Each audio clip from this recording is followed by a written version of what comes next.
اجالے اپنی یادوں کے ہمارے ساتھ رہنے دو، نہ جانے کس گلی میں زندگی کی شام ہو جائے۔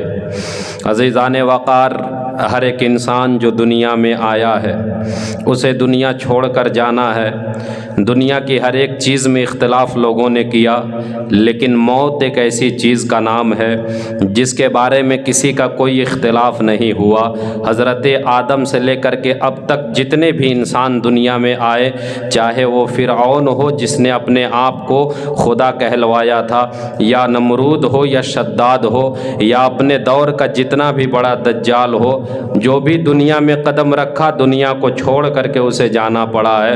تو ہمیں اور آپ کو یہ چاہیے کہ جب اللہ رب العزت نے یہ زندگی عطا کر ہی دی ہے تو مدینے والے مصطفیٰ کے طریقے کے مطابق یہ زندگی گزاری جائے، اور ماں باپ جو ہمارے سر کے تاج ہوا کرتے ہیں ان کی دعائیں لیتے رہیں۔ یہ ماں اور باپ ایک ایسے نام ہے، جب یہ زندگی سے چلے جاتے ہیں، دنیا چھوڑ دیتے ہیں، اس کے بعد آپ دیکھیے یتیموں کو دیواروں سے لگ کر کے رویا کرتے ہیں۔ اس کے بعد ان چھوٹے چھوٹے بچوں کو دیکھیے، جب ان کے سر پہ کوئی باپ کا سایہ نہیں ہوتا، جب کوئی آنچل اڑھانے والی ماں نہیں ملا کرتی ہے، ایسے بچے عید کے دن بھی جا کر کے قبرستان میں آنسو بہایا کرتے ہیں۔ اور ایک بات میں آپ کو یہ بتا دوں کہ میرے نبی علیہ الصلاۃ والسلام کو اللہ نے کس چیز کی کمی رکھی تھی؟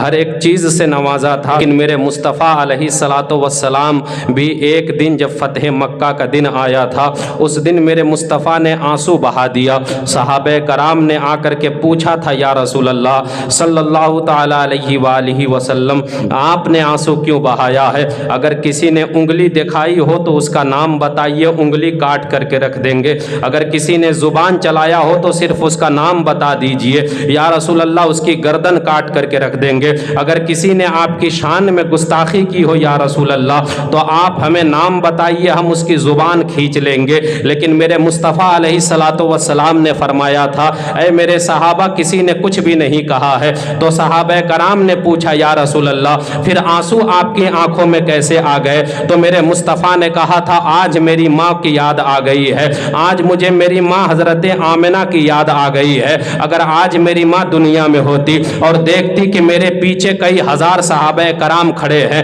اتنی تعداد دیکھ کر کے میری ماں کتنا خوش ہوا کرتی، میری ماں کتنی خوش ہوتی۔ آج مجھے میری ماں کی یاد آ گئی، اسی بات نے مجھے رلا دیا۔ تو میں آپ سے یہ کہنا چاہتا ہوں کہ جب وہ پیغمبر جس کو اللہ رب العزت نے پوری کائنات کی سلطنت دے کر دنیا میں بھیجا تھا، ان کو اپنی ماں کی یاد نے رلا کر کے رکھ دیا ہے۔ آج ہمارے لوگ یہ کہا کرتے ہیں کہ ماں باپ رہے یا نہ رہے کوئی فرق نہیں پڑتا ہے۔ نہیں نوجوانوں، ماں باپ رہے یا نہ رہے اس سے بہت بڑا فرق پڑتا ہے۔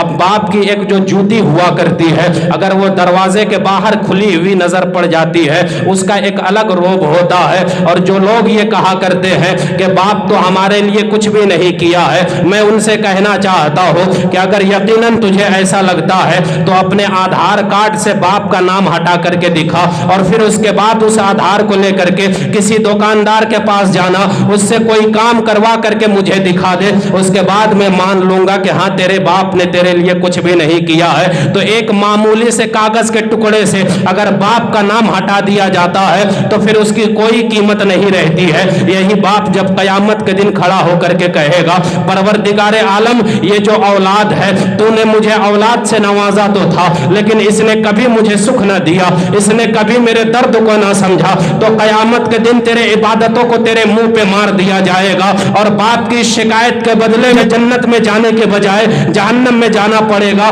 آؤ ایک تاریخ کو یاد کرتے ہیں، حضرت اویس کرنی رضی اللہ تعالی عنہ کی زندگی ہے۔ حضرت اویس کرنی، میں آپ کو ایک بات بتا دوں کہ اس پوری کائنات میں نبیوں کے بعد اگر سب سے افضل و اعلیٰ مقام ہے تو وہ صحابہ کرام کا مقام ہے۔ صحابہ کرام کے درجے کو کوئی بھی غوث قطب ابدال نہیں پہنچ سکتا ہے۔ حضرت اویس کرنی کی ذات وہ ذات ہے جنہوں نے ماں کی خدمت کی ہے۔ اپنے صحابیت کے درجے کو جو ہے کہ چھوڑ دیا، لیکن ماں کی خدمت کو آپ نے نہیں چھوڑا۔ اسی حضرت اویس کرنی کی ذات پہ آج ہم بات کر لیتے ہیں اور اپنی بات کو مکمل کرتے کرتے ہیں. حضرت اویس کرنی کی ذات ہے. گھر کے اندر ایک بوڑھی ماں ہے, باپ کا انتقال پہلے ہی ہو چکا تھا. حضرت اویس کرنی دن رات ماں کی خدمت کیا کرتے. ایک دن ماں کی خدمت کر رہے تھے, پاؤں دبا رہے تھے. ادھر مصطفیٰ جان رحمت کا عشق بھی آپ کو تڑپا رہا تھا, اپنے نبی کی محبت بھی آپ کو ستا رہی تھی.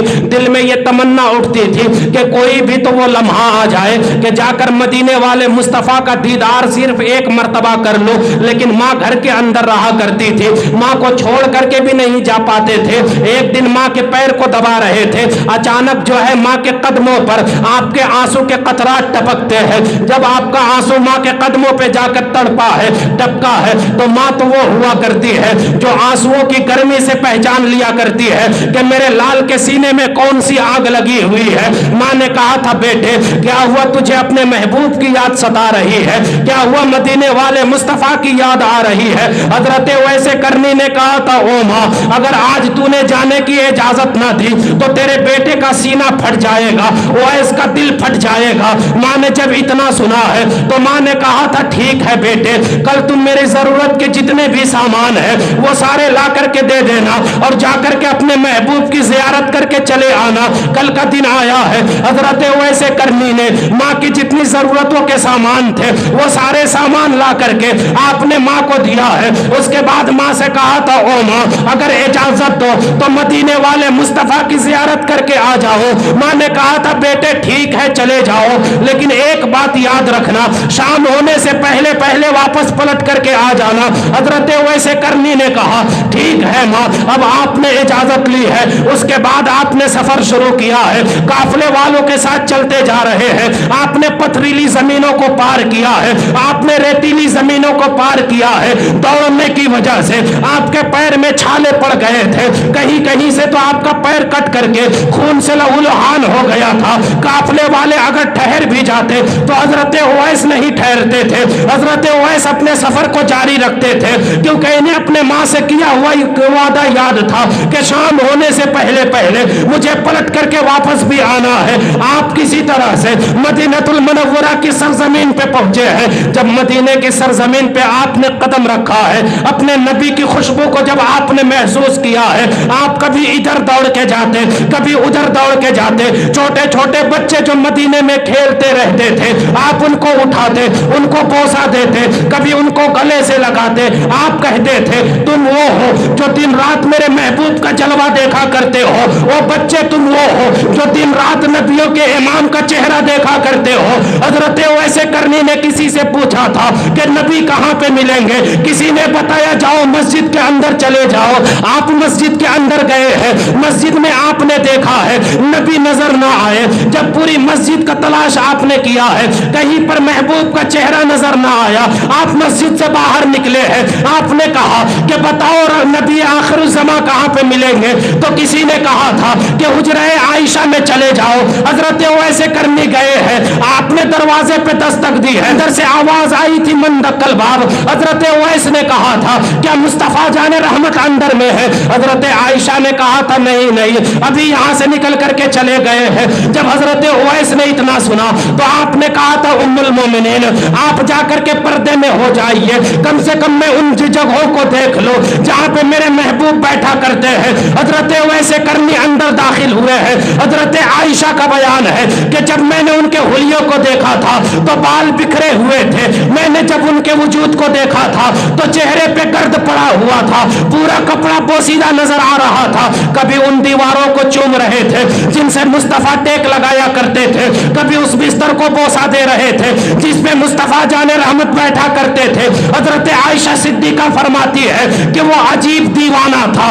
سمجھ میں نہیں آ رہا تھا. کبھی اس دیوار کے پاس دوڑ کے جاتا, کبھی اس دیوار کو بوسا دیتا اور یہ کہتا جاتا تھا کہ تم وہ ہو جس سے میرے محبوب ٹیک لگایا کرتے ہیں. جب بستر کو چومتے تو آپ کہتے کہ تم وہ ہو جس پر میرے محبوب بیٹھا کرتے ہیں. اس کے بعد حضرت اویس کرنی جب باہر نکل کر کے آنے لگے تو حضرت عائشہ نے کہا تھا کہ اگر اتنا ہی پیار ہے تو کچھ دیر ٹھہر کیوں نہیں جاتے ہو, کچھ دیر رک کیوں نہیں جاتے ہو, انتظار کر لو آ جائیں گے. تو حضرت اویس نے کہا تھا کہ اگر انتظار کرنے کی بات ہوتی تو میں ان کی راہوں میں پوری زندگی بیٹھ کر کے گزار دیتا، لیکن مجبوری کچھ ایسی ہے کہ مجھے جانا ہی پڑے گا۔ حضرت ویسے کرنی جب واپس گئے ہیں، اتنے میں میرے نبی جلوہ گر ہوئے ہیں، میرے نبی تشریف لائے ہیں۔ میرے مصطفیٰ نے کہا تھا عائشہ کوئی آیا تھا کیا؟ حضرت عائشہ نے کہا تھا یا رسول اللہ آپ کو کیسے پتا چلا؟ میں نے ایک دیوانے کو دیکھا ہے، وہ کبھی دیوار کو چوم رہا تھا،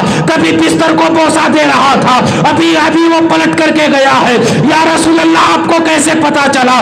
تو میرے نبی نے کہا تھا عائشہ ارے تم دیکھتی نہیں ہو، یہ دیوار بتا رہی ہے کہ یہاں سے میرا وائس گزر کر کے گیا ہے۔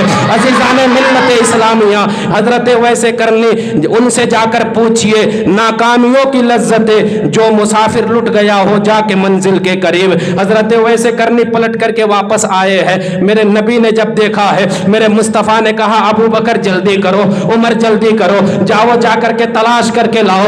حضرت ابو بکر بڑھے ہیں، حضرت عمر بڑھے ہیں، لیکن دیر ہو چکی تھی، حضرت ویسے کرنی نکل چکے تھے۔ اب دل کے اندر یہ بات رہ رہ کے ستا رہی تھی کہ جب میں اپنے یہاں تھا مصطفیٰ کو نہیں دیکھ پایا تھا تو خیر کوئی بات نہ تھی، لیکن ان کے شہر میں آ کر کے، یہاں ان کے دربار میں آ کر کے بھی ویس خالی پلٹ کر کے جا رہا ہے، اپنے محبوب کا چہرہ تک نہیں دیکھ پایا۔ یہ بات رہ رہ کے آپ کو ستا رہی تھی۔ جب آپ دروازے پہ پہنچے ہیں، جب آپ اپنے گھر پہ آئے ہیں، دروازے پہ دستک دی ہے، ماں نے اندر سے آواز دی ہے بیٹا اندر آ جا۔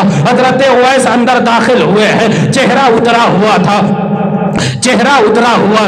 ماں نے پوچھا تھا کیا ہوا بیٹے؟ اپنے محبوب کا چہرہ دیکھ کر کے آ گئے، ذرا بتاؤ تو ان کا چہرہ کیسا ہے، بتاؤ تو ان کا رخسار کیسا ہے، بتاؤ تو ان کا وجود کیسا ہے۔ حضرت ویسے کرنی نے کہا تھا او ماں آج میں وہاں پہ جا کر کے بھی ان کا چہرہ نہ دیکھ پایا، اپنے محبوب کا چہرہ دیکھے بغیر واپس پلٹ کر کے آ گیا ہوں۔ تو ماں نے کہا تھا کیا ہوا، تھوڑی دیر انتظار کر لیتا، وہاں پہ ٹھہر تو جاتا۔ حضرت ویسے کرنی نے کہا تھا ماں اگر انتظار کرنے کی بات ہوتی تو پوری زندگی انتظار کرتا، لیکن تجھ سے کیا ہوا وعدہ یاد تھا کہ شام سے پہلے پلٹ کر کے گھر میں واپس آ جانا ہے۔ او ماں میں چاہتا تھا کہ وہاں پہ انتظار کرتا، لیکن تیرا وعدہ یاد آ گیا تھا، اس لیے میں پلٹ کر کے آ گیا ہوں۔ تو ماں نے کہا تھا بیٹے اب اداس ہونے کی ضرورت نہیں ہے، ارے پورا زمانہ تیرے محبوب کے بارے میں باتیں کرے گا، لیکن محبوب ہمیشہ تیرے بارے میں بات کیا کرے گا۔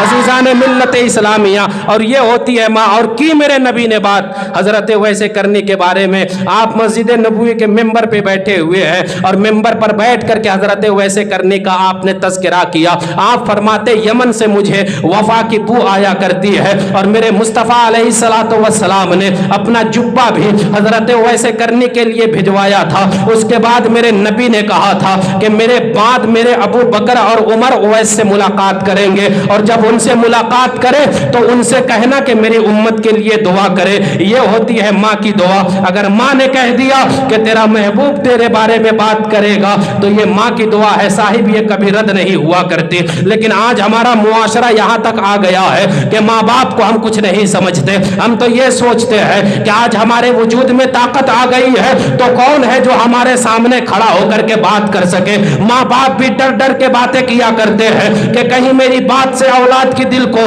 کہیں ٹھیس نہ پہنچ جائے، اگر اسے تکلیف لگ جائے، یہ مجھے کھانا دیتا ہے، یہ کھانا پانی بند کر دے گا۔ وہ لوگوں کامیابی اس میں نہیں ہے کہ ماں باپ تجھ سے ڈر کر کے رہے، بلکہ اس ماں باپ کو اپنے سر کا تاج بنا کر کے رکھنا اور ہمیشہ ان کو بادشاہ سمجھنا۔ خدا کی قسم جن جن لوگوں نے اپنے ماں باپ کو بادشاہوں کی طرح رکھا ہے تو دنیا والوں نے دیکھا ہے کہ اللہ رب العزت نے کائنات کو ان کے قدموں میں جھکا دیا ہے۔ لیکن آج ہم یہ سوچتے ہیں کہ اب کون ہے جو ہم سے باتیں کر لے، آج ہمارے سامنے کون ہے جو کھڑا ہو لے۔ ہمیشہ کوشش کیجئے کہ ماں باپ اگر حیات سے ہیں تو ان کی قدر ہونی چاہیے، ان کی عزت ہونی چاہیے، ورنہ شب معراج حدیث مبارکہ میں فرمایا گیا کہ شب معراج یا شب قدر جیسی مقدس راتوں میں جس میں گنہگاروں کو بخش دیا جاتا ہے، خطاؤں کو معاف کر دیا جاتا ہے، لیکن جو ماں باپ کے نافرمان ہوتے ہیں اللہ رب العزت ان کو معاف نہیں کرتا۔ شب برات جیسے مقدس رات جس میں شیطان کو بھی یہ لگتا ہے کہ آج کی رات میں بھی بخش دیا جاؤں گا، لیکن جو ماں باپ کے نافرمان بندے ہوتے ہیں